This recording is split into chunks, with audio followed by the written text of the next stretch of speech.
Osumenyi Freedom Social Club kwenu. Freedom. Osumenyi Freedom Social Club kwenu. Freedom. Kwezuenu. Odimma freedom. Freedom Club onidima.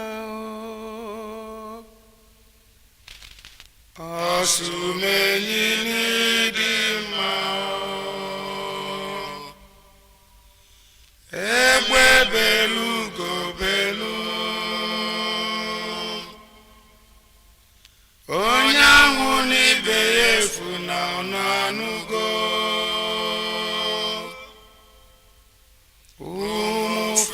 Freedom. I got you. Free. Freedom. Free. Freedom. Freedom. I got you.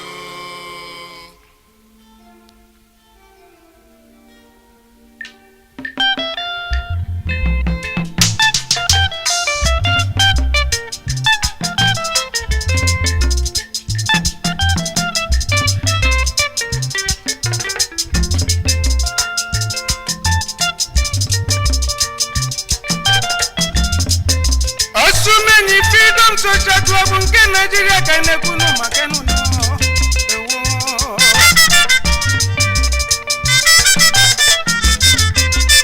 Councilor NC Egwigwe Okelo National President OFSC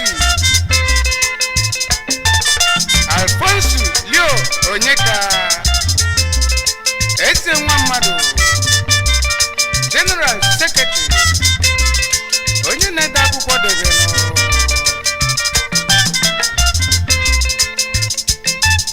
Chief Albert Anochiri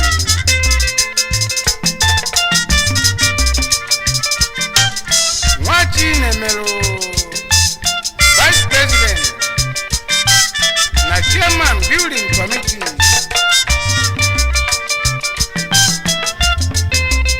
Chief G.E. Atweyi Eze Chinyere Eze National Chief Patron Osumenyi Freedom Social Club na Nigeria.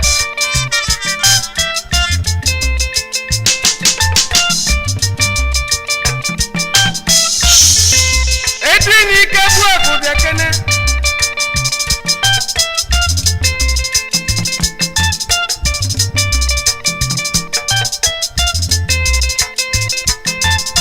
Assistant General Secretary OFC Onyomani Sokwea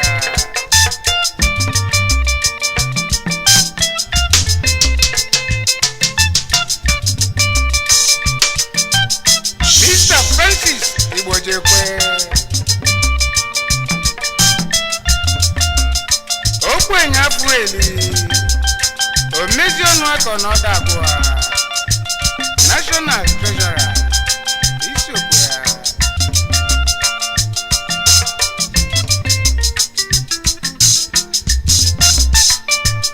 Julius Nnabenyi Nzekwe Ogbuefi Patron OFC Nigeria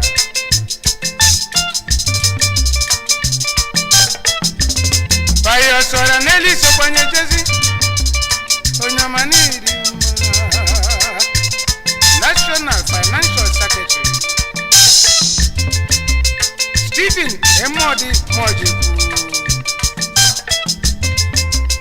Director Information OFC SCE Oba Ozuomba One Able Freedom Social Legal Advisor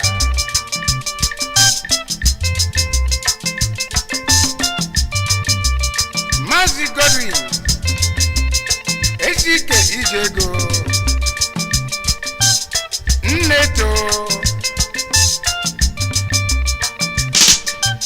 Ndị bụ onye na-edela anyị akwụkwọ nọ ndị so president na National Executive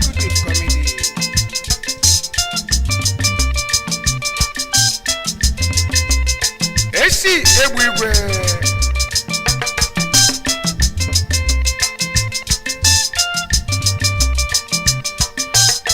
onye si ka ọ bụrụ ya chairman Osumenyi branch maka na ife na-esi mma n'ezinụlọ adị mma kwa ilo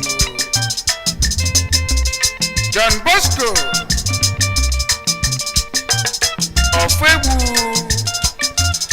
ọkụ na-agba ọzala 1 Onitsha branch chairman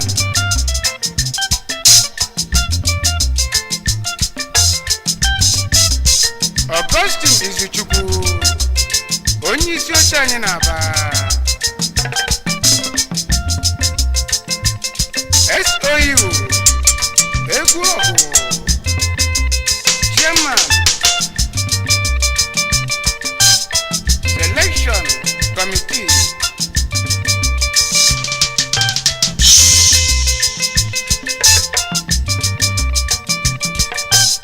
Maazị Bakri Okoli ndị na-achị anyị n'Enugu branch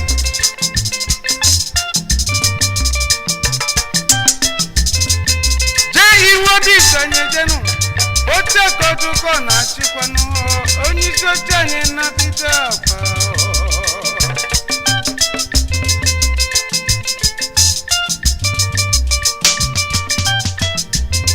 Nathaniel Omaram National Provost Marshal Alhaji Komin Sabo J.I. Agwocha Lagos Branch Chairman Paul Obi ndị na-achị anyị na Sokoto Aaron Ocholuwa onye isi oche anyị na Jos Maazị John Ebube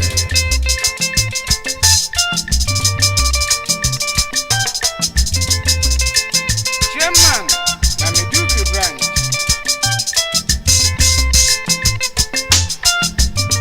Bateromi Oranefo OS Ceremony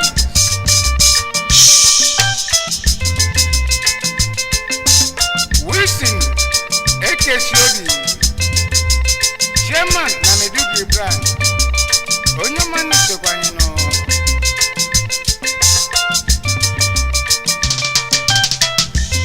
Osumenyi freedom society Americanu ide valụ n'obodo van Americanu ndị na-afa bụzilu n'ọkụkụ ụmụ nwanyị ga na-ezekwanụ n'akwụkwọnụ ndị na-afa tinyezikwala ọkwụnụ nkefa na-eme n'ọkafọlụ n'iru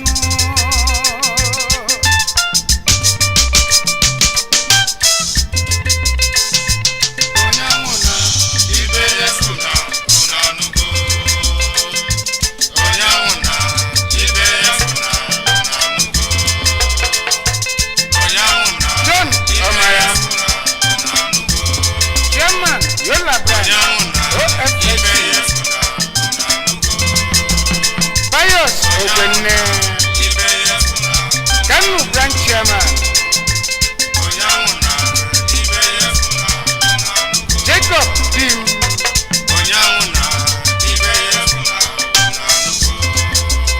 Makrudi branch Inobano onye isi oche anyị Samuel Odukwe Odu executive member anyị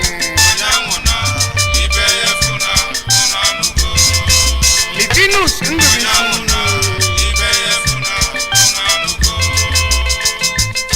Inobra executive member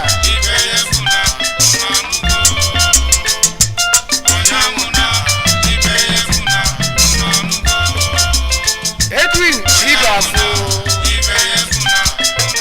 Nina branch chairman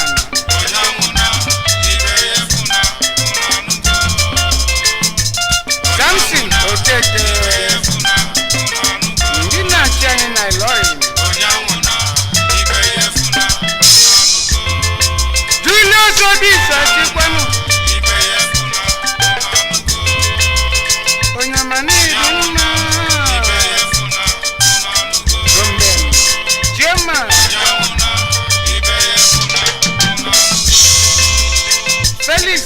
Okoli,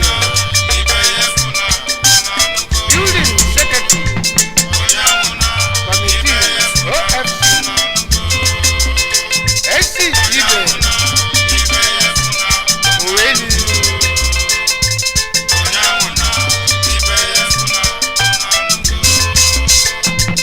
Grand Chairman,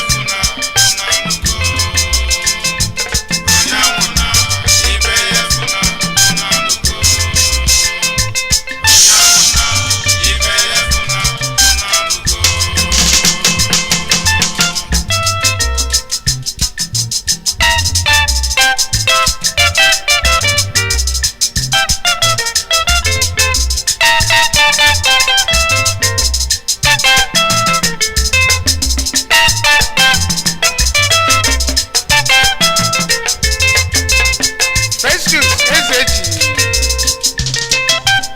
Chairman Ibadan Branch, Eugene Nwafọ, aka na-ede akwụkwọ nụ.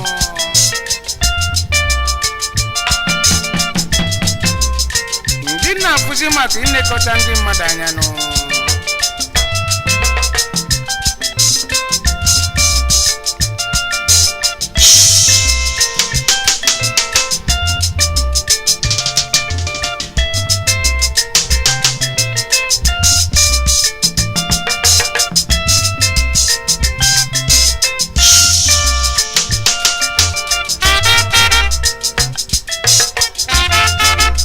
Jerome Omenwa,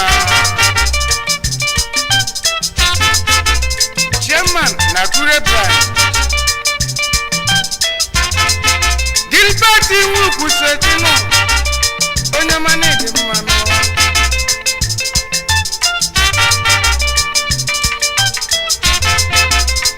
Ikechukwu Nwobu, onye ọma nọzi na America. Uche na-elukwu nọ nọ.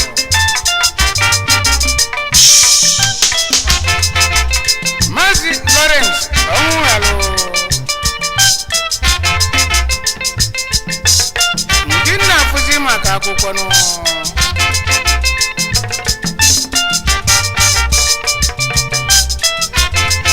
Alfredo Kapos anyị nọ, onye ọma na-ịdanye mma na Bendel Steeti ka ọ na-achị. Ọkwụsị anọghị na Bendel State OFSC. Sebastian Nwiku, onye isi oche anyị na Kaduna.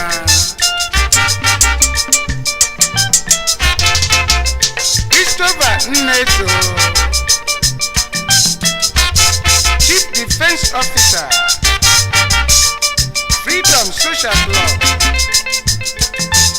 Alphonsus Onwuka, Chief Deputy Defense Officer. Julius Ezike, Mojo, Solo Singer,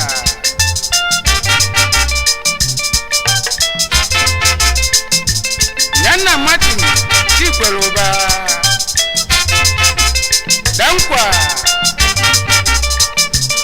onye na-esokwa ekwesịrị.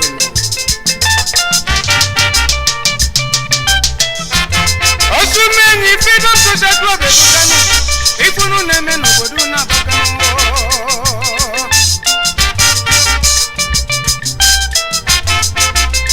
Idi Madukwe, onye isi ụlọ akwụkwọ ụmụ nwaanyị dị n'Osumenyi. Anyị elote onye otu onye na-alụmụ ndị tienu n'ọbara anyị n'ibe nụ, ma n'ọnwa ekwazi n'ụkọ n'ọdụ nụ.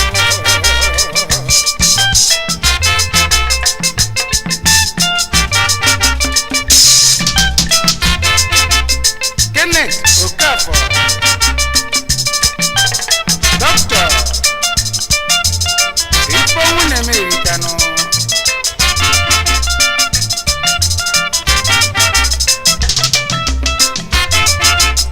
Anyị gị n'ebe n'ụlọ, n'elu na anyị ga-eme.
bụ ndị